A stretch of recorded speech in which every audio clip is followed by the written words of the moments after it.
وعلى سيدنا ومولانا محمد وعلى آله وأصحابه أجمعين. أما بعد، عن سلمة بن الأكوع رضي الله تعالى عنه أن النبي صلى الله عليه وسلم أوتي بجنازة فقال: هل عليه دين؟ فقالوا: لا، فصلى عليه. ثم أوتي بجنازة أخرى فقال: هل عليه دين؟ فقالوا: نعم. فقال: صلوا على صاحبكم. فقام أبو قتادة رضي الله تعالى عنه وقال: يا رسول الله، علي دينه. فقام رسول الله صلى الله عليه وسلم وصلى عليه. میرے بھائی، میں نے ایک حدیث پڑھی ہے، 10-15 منٹ اس کے بارے میں بات کروں گا. دوسری بات یہ کہوں گا کہ دیکھو، نماز آپ کی امت، آپ کی نبوت سے پہلے مکہ معظمہ میں نماز نہیں تھی، نہ مدینہ منورہ میں تھی. اگرچہ نمازیں پہلی انبیاء میں نماز کا ذکر آتا ہے. حضرت عیسیٰ قرآن میں کہتے ہیں، وہاں بھی نماز کا ذکر ہے. انی عبد اللہ آتانی الکتاب وجعلنی نبیا وجعلنی مبارکا اینما کنت واوصانی بالصلاة والزکاة ما دمت حیا. حضرت عیسیٰ کو بھی نماز کا حکم اللہ نے دیا تھا، لیکن کہاں ہے نماز عیسائیوں کے اندر؟ حضرت اسماعیل کے زمانے میں بھی نماز تھی. واذکر فی الکتاب اسماعیل انہ کان صادق الوعد وکان رسولا نبیا وکان یأمر اہلہ بالصلاة والزکاة وکان عند ربہ مرضیا. اس کا مطلب یہ حضرت اسماعیل کا زمانہ تو بہت پہلے کا زمانہ ہے حضرت عیسیٰ سے. لیکن حضرت نبی کریم علیہ السلام بھیجے گئے مکے کے رہنے والے، سب سے پہلے آپ ان کے پاس آئے. اس کو نیچے کرو. اوئے، سب سے پہلے اللہ کے نبی وہاں تشریف لائے ہیں، وہی نبوت آپ کو ملی ہے. یہاں کچھ بھی نہیں تھا. وما ارسلنا الیہم قبلک من نذیر، ہم نے ان لوگوں کے پاس اے محمد آپ سے پہلے کوئی اللہ کے عذاب سے ڈرانے والا نہیں بھیجا. ان کے پاس کوئی نبی نبوت اور رسالت کو جانتی نہیں تھے، نماز کو دور کی بات. لتنذر قوما ما انذر آباؤہم، آپ کو نبی تاکہ آپ ایسی قوم کو اللہ کے عذاب سے ڈرائیں جن کے آباء و اجداد کو بھی نہیں ڈرایا گیا ہے. نبی کریم علیہ السلام وہاں آئے، اور جب آپ معراج کے لیے تشریف لے گئے، دنیا میں آئے، وہاں سے 5 نمازوں کا تحفہ لے کر کے آئے. آپ نہیں جانتے تھے نماز کیسے پڑھی جائے. امام مالک رحمۃ اللہ علیہ موطا میں فرماتے ہیں، روایت حدیث بیان فرماتے ہیں کہ جبریل امین آئے 2 دن تک. پہلے دن آپ نے ظہر کی نماز پڑھائی، جبریل امین آگے، نبی کریم پیچھے، صحابہ اس کے پیچھے.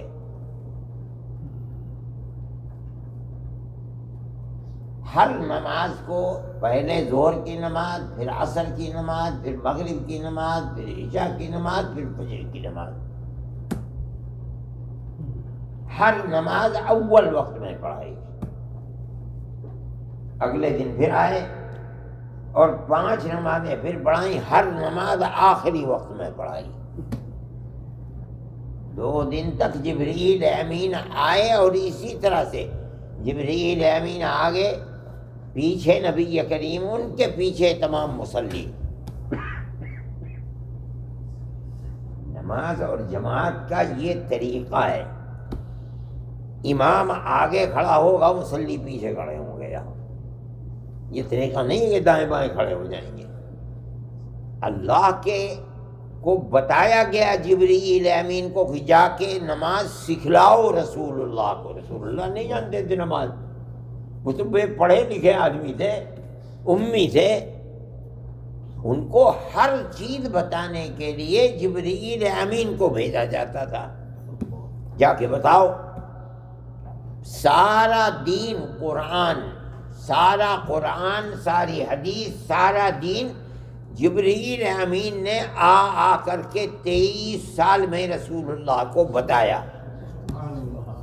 قیامت تک دین اسی کے اوپر چلے گا جو آج سے 1400 سال پہلے جبریل امین نے آ کر کے بتایا تھا. جماعت کے اندر جب کبھی بھی کھڑے ہوں گے تو امام آگے ہوگا، اس کے پیچھے دوسری صف جو پہلی صف ہوگی سب کی، وہاں مقتدی کھڑا ہوگا. نبی کریم علیہ السلام آگے کھڑے ہوتے تھے، مقتدی دائیں بائیں نہیں کھڑے ہوتے تھے، پیچھے کھڑے ہوتے تھے. فجر کی نماز میں اور عصر کی نماز میں آپ سلام پھیرنے کے بعد مقتدیوں کی طرف رخ کیا کرتے تھے. ہاں اگر ایک آدمی ہے اور نماز آپ پڑھ رہے ہیں تو پھر آپ کے داہنی طرف آ کر کے وہ کھڑا ہوگا. صف ہے ہی نہیں. اگر وہ پیچھے کھڑا ہو جائے گا اکیلا کھڑا رہے گا.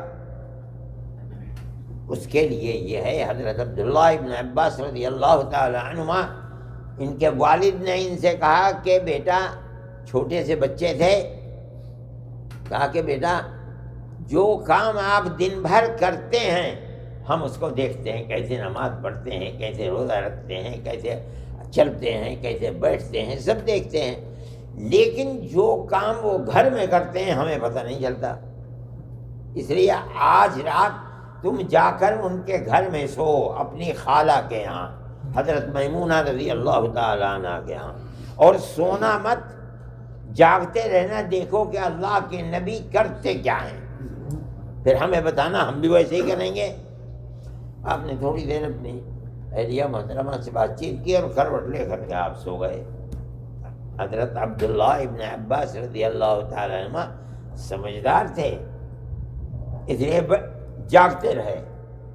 فرماتے ہیں کہ صبح کو اٹھے، اپنی ضرورتوں سے فارغ ہوئے. میں اٹھا جب آپ تشریف لے گئے ٹوائلٹ میں یا جہاں بھی آپ گئے ہوں گے، میں نے لوٹا اٹھایا، پانی بھرا، وضو کی جگہ رکھ دیا. آپ تشریف لائے تو آپ نے دیکھا کہ کسی نے لوٹے میں پانی بھر کر کے رکھ دیا. آپ نے دیکھا کون ہے، تو دیکھا عبداللہ ابن عباس ہیں. خوش ہوئے، دعا دی، اللہم فقہہ فی الدین، اے اللہ عبداللہ ابن عباس کو دین کی سمجھ عطا فرمائیے. ان کو رئیس المفسرین کہا جاتا ہے. وہ آئے، جانتے نہیں تھے، بچے تھے، کیسے کھڑا ہوا جائے امام کے پیچھے. آئے اور آپ کے بائیں طرف کھڑے ہو گئے. یہ امام ہے، ادھر آ کے کھڑے ہوئے. آپ نے پیچھے سے کان پکڑا اور پکڑ کے داہنی طرف کھڑا کر دیا. ایک آدمی ہے، اس طرح ہوگی، مگر جماعت کے اندر پہلی صف امام کے پیچھے ہے. اس زمانے سے لے کر 1400 سال سے لے کر آج تک آپ نے مدینہ منورہ میں اگر گئے ہوں گے تو دیکھا ہوگا امام کے پیچھے صف ہوتی ہے، برابر میں صف نہیں ہوتی ہے. یہ نبی کریم علیہ السلام کا دیا ہوا طریقہ ہے. ان کا طریقہ مطلب ہے جبریل امین کا لایا ہوا، جبریل امین کا لایا ہوا طریقہ ہے، اللہ کا بھیجا ہوا طریقہ. دین کوئی ایسی چیز تھوڑی کہ جس کا جو جی چاہے تشریح کر دے. دین تو اللہ کا بھیجا ہوا، جبریل امین کا لایا ہوا، رسول اللہ صلی اللہ علیہ وسلم کا ہمیں دیا ہوا طریقہ ہے. اس کو بدلا نہیں جا سکتا. اس لیے آپ حضرات کبھی یہ غلطی نہ کریں کہ دائیں بائیں یہ صف نہیں ہے، صف یہ ہے. خدا کی رحمت حدیث میں سب سے پہلے امام کے اوپر اترتی ہے جو نماز پڑھاتا ہے. اگر اس کا دل اور دماغ اللہ سے وابستہ ہے نماز پڑھاتے ہوئے، سب سے پہلے پھر اس کے بعد جو بالکل اس کے پیچھے پہلی صف میں کھڑا ہے اس پر منتقل ہوتی ہے، وہاں آتی ہے رحمت خداوندی، پھر وہاں سے جو داہنی طرف پہلی صف میں ہیں ان پر جاتی ہے، پھر بائیں طرف والے، پھر پیچھے والا جو اس کے سامنے ہے وہاں منتقل ہوتی ہے۔ اللہ کی رحمت اس طرح منتقل ہوتی ہے، یہ تو محروم ہو جائیں گے جو دائیں بائیں کھڑے ہوئے ہیں، ان کے پاس کہاں سے رحمت آئے گی؟ پہلے وہاں جائے گی دوسری طرف، ایسی غلطی نہ۔ یہ رسول اللہ صلی اللہ علیہ وسلم کے طریقے کے خلاف ہے، مسجد میں نماز اس طرح نہیں ہوتی ہے، کوئی مجبوری ہے، دوسری چیز ہے۔ میں نے دیکھا کہ لوگ پہلے سے بیٹھے ہوئے ہیں، اس کو طریقے کو سمجھنا چاہیے۔ اللہ ہم سب کو دین پر چلنے کی توفیق عطا فرمائے، اللہ اور اس کے رسول کے دیے ہوئے طریقے کو مضبوطی سے پکڑنے کی توفیق عطا فرمائے۔ میں نے ایک روایت پڑھی ہے آپ کے سامنے، چند منٹ میں بات کرتا ہوں۔ نبی کریم علیہ ایک صحابی ہیں حضرت سلمہ ابن اکوع رضی اللہ تعالی عنہ، فرماتے ہیں کہ نبی کریم علیہ السلام کے سامنے ایک جنازہ لایا گیا، کسی صحابی کا انتقال ہو گیا۔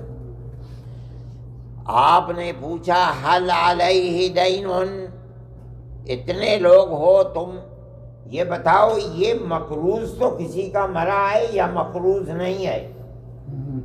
کسی سے پیسہ اس نے لیا تھا ادا نہیں کیا، یا یہ بالکل صاف ستھرا کسی سے قرض نہیں لیا؟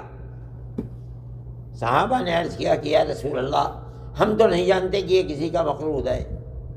نبی کریم علیہ السلام نے نماز جنازہ پڑھا دیا۔ تھوڑی دیر میں ایک اور جنازہ آ گیا، آپ نے پھر پوچھا حل علیہ دین؟ فقالوا نعم۔ پوچھا یا رسول اللہ اس کے اوپر قرض ہے، یہ مقروض مرا ہے دوسرے کا؟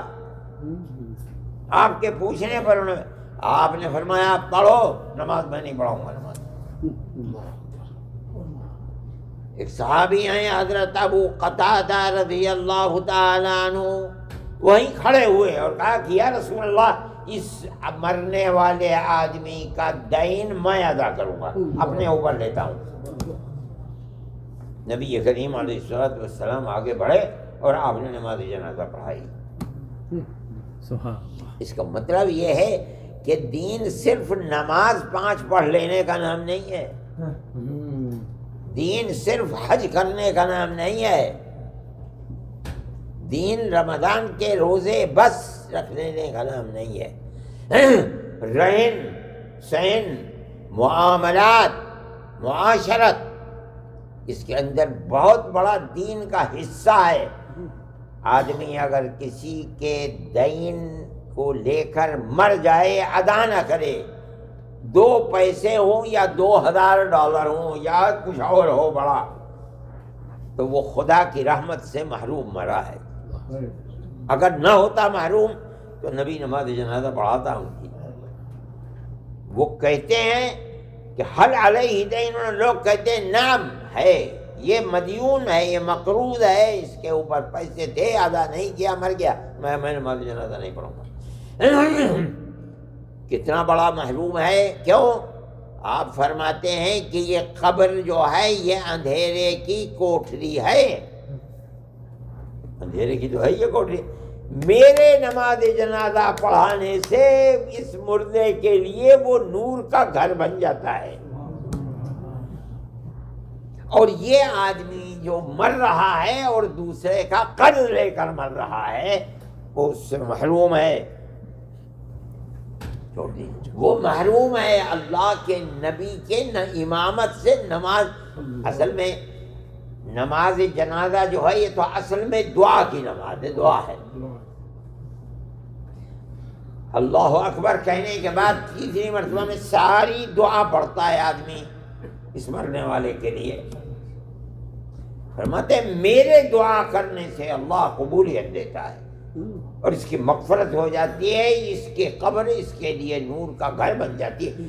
یہ دوسرے کا قرض لے کر مر رہا ہے، چاہے 1 پیسے ہی کیوں نہ ہو،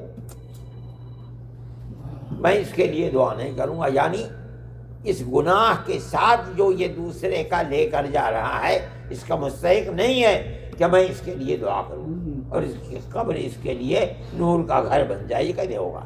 یہ تو جس دن اٹھے گا جس کا قرض تھا 1 پیسہ 2 پیسہ 10 پیسے 1000 پیسے، کل قیامت کے دن ایک جم غفیر جس کا لیا تھا سب گردن پکڑ کر اللہ کے سامنے لائیں گے۔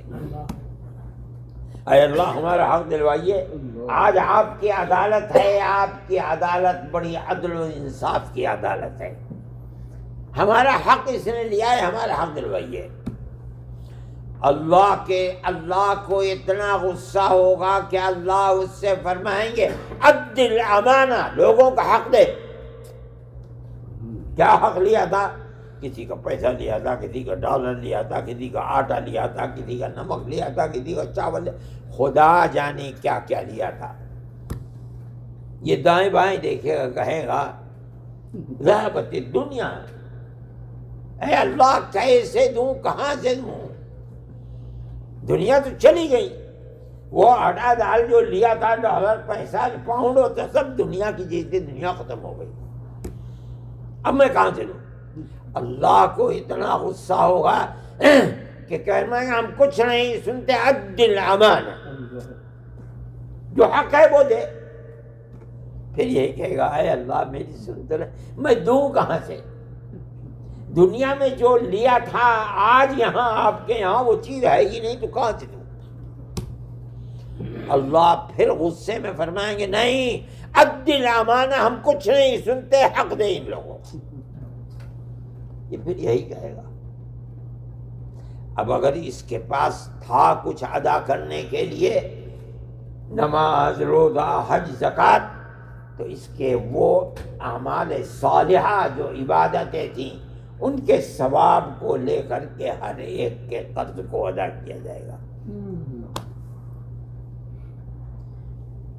اگر ادا ہو گیا بہت اچھی بات ہے، ختم ہو گئی بات۔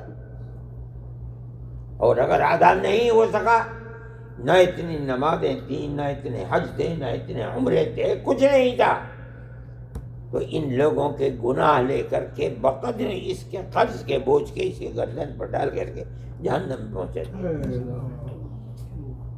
اور اگر اس کے پاس کچھ بھی نہیں تھا، یہ تو نہ نماز، نہ روزہ، نہ حج، نہ عمرہ، نہ زکوٰۃ، دنیا میں کچھ بھی نہیں کرتا تھا، اس نے تو لوگوں کا مال کھا رکھا ہے، جمع کر رکھا ہے اپنی گردن کے اوپر۔ اب کیا ہوگا؟ فرماتے ہیں جہنم میں فوراً ڈال دیا جائے گا۔ ہاں یہ کہا ذہبت الدنیا، کہاں سے تم الہ العالمین، 3 مرتبہ ایک ہی جواب دیا، جہنم میں ڈال۔ وہ جو دنیا میں کسی کی زمین، کسی کا گھر، کسی کی دولت لی تھی، جہنم میں نظر آئے گی کہ وہ عبداللہ ابن عباس رضی اللہ تعالیٰ عنہ فرماتے ہیں کہ جہنم کی تہ میں نیچے پڑی ہوئی ہے، دیکھے گا، کہے گا کہ سارے جہنم کے عذاب کو اپنے سر پر لے لے، وہاں جائے گا، اس کو اٹھا کر لا کے اللہ کے حضور میں پیش کر دے، اس مصیبت سے نجات مل جائے گی۔ جائے گا وہاں اور جا کر کے اس چیز کو اٹھائے گا، لے کر کے آئے گا، جب کنارے پر آئے گا خوش ہوگا، وہ ہاتھ سے چھوٹ کر پھر وہیں چلی جائے گی۔ میرے بھائی، دنیا میں انسان کا اپنی صبح سے شام تک رہن سہن میں اس بات کو خوب خیال کرنا چاہیے کہ کسی کا حق موت کے وقت اس کی گردن پر نہ ہو۔ یہ اللہ سے دعا بھی کرنی چاہیے، اور کسی سے قرض لینا، کسی کی امانت میں خیانت کرنا، اس سے آدمی کو ہر وقت بچنا چاہیے۔ کون جانتا ہے کہ صبح ہوتی ہے کہ صبح سے پہلے ہی مر جاتے ہیں؟ یہ بڑی خراب بات ہے۔ اس حدیث سے یہ پتہ چلتا ہے کہ نبی کریم علیہ الصلوۃ والسلام نے امت کو جو سبق دیا ہے، جسے نماز پڑھنے کا سبق دیا ہے، روزہ رکھنے کا سبق دیا ہے، حج کرنے کا سبق دیا ہے، بتایا ہے اس طرح کرو، اس طرح کرو جیسے میں کر رہا ہوں، اسی طرح اس کا بھی سبق دیا ہے کہ مومن کی زندگی دنیا میں ایسی ہونی چاہیے کہ موت کے وقت اس کی گردن پر کسی کا کوئی حق نہ ہو، اور اگر ہوگا تو کل قیامت کے دن اس کو دینا پڑے گا، وہاں کچھ نہیں ہوگا۔ وہاں اگر دینا پڑے گا تو اپنی نماز اور روزے اور حج اور زکوٰۃ ہی دے کر، صدقہ دے کر کے جان بچے گی۔ اس کے ساتھ ساتھ اس حدیث میں ایک اور بھی بات ہے، وہ یہ ہے کہ حضرت ابو قتادہ رضی اللہ تعالیٰ عنہ کھڑے ہوئے، انہوں نے فرمایا کہ یا رسول اللہ، اس کا قرض جس کی وجہ سے یہ محروم ہو رہا ہے آپ کی نماز جنازہ اور دعا سے، اور اس کی قبر اس کے لیے اندھیرے کی کوٹری بن رہی ہے، میں اس کا معاون اور مددگار ہوں، میں اس کے قرض کو اپنے اوپر لیتا ہوں، آپ نے نماز جنازہ پڑھائیے اور اس کی قبر کو منور کیجئے۔ حضرت ابو قتادہ رضی اللہ تعالی عنہ کا یہ عمل کہ وہ دوسرے کے بوجھ کو اپنی گردن پر لے رہے ہیں اور اس کے لیے آخرت میں اللہ کی نصرت کے دروازے کھول رہے ہیں، یہ اللہ کے یہاں مقبول ہو گیا۔ جب رسول اللہ کے یہاں مقبول ہے تو اللہ کے یہاں بھی مقبول ہے۔ دنیا میں یہ چیز بڑی اہم چیز ہے، دوسرے کی مدد کرنا۔ مدد کرنا صرف یہی نہیں ہے کہ آپ نے اپنے اپنوں ہی کی مدد کر، نہیں، ہر ایک کی مدد کرنی چاہیے۔ ساری امتیں، ساری دنیا، سارے مذہب کے ماننے والے بھائی بھائی ہیں، ایک ہی ماں باپ کی اولاد ہے، مذہب چاہے کوئی بھی ہو، لیکن مصیبت میں کسی کی مدد کرنا، اس کی تعلیم اللہ نے دی ہے۔ مدد اور رحم کا معاملہ تو جانور کے ساتھ بھی کرنا اللہ کے یہاں مقبول ہوتا ہے، آدمی کی بہت بڑی چیز ہے۔ نبی کریم علیہ السلام نے بنو اسرائیل کی کسی عورت کے بارے میں یہ واقعہ صحابہ سے نقل کیا ہے، اپنی امت سے نقل کیا ہے کہ اس نے ایک بلی کو باندھ لیا ایک عورت نے، اور نہ تو اسے کھانا دیا اور نہ اس کو چھوڑا، وہ اپنے کھانے کا انتظام خود ہی کر لیتی، یہاں تک کہ وہ بلی مر گئی۔